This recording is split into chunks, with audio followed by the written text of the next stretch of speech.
All right, everybody, talking about some fractional exponents here.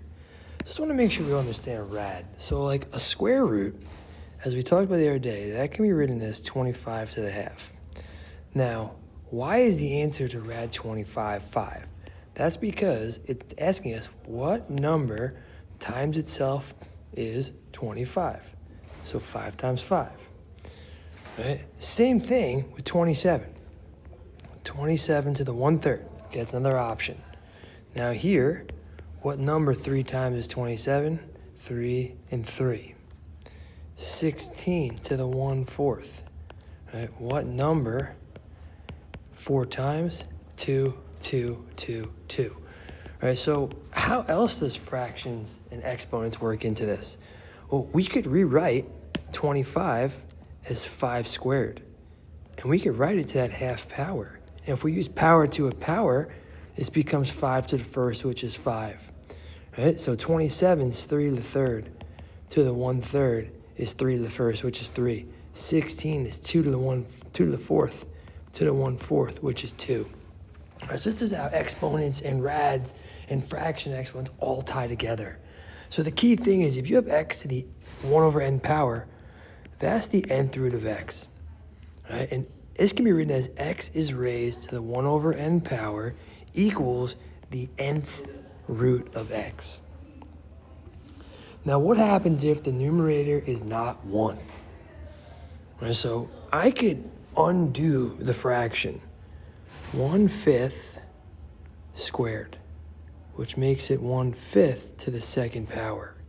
So I could write this as the 5th root of x squared.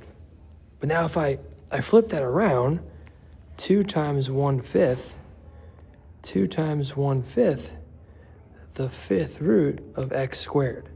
Now it doesn't matter which way you do this. These are the exact same things.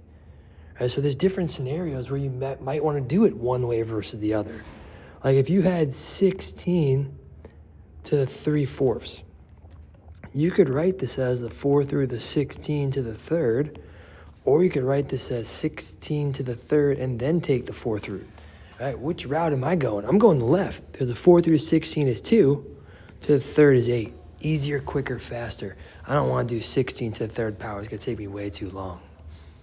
Right, so we could write it as the b root of x to the a, or the b root of x all raised to the a power. Same exact thing, with a always being the power and b always being the index.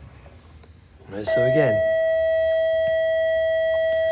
we could make this the 5th root of x to the third, or the 5th root of x to the third. It doesn't matter which way you do it, right? And if there's no number, right, it's implied there's a visible 2 for the square root.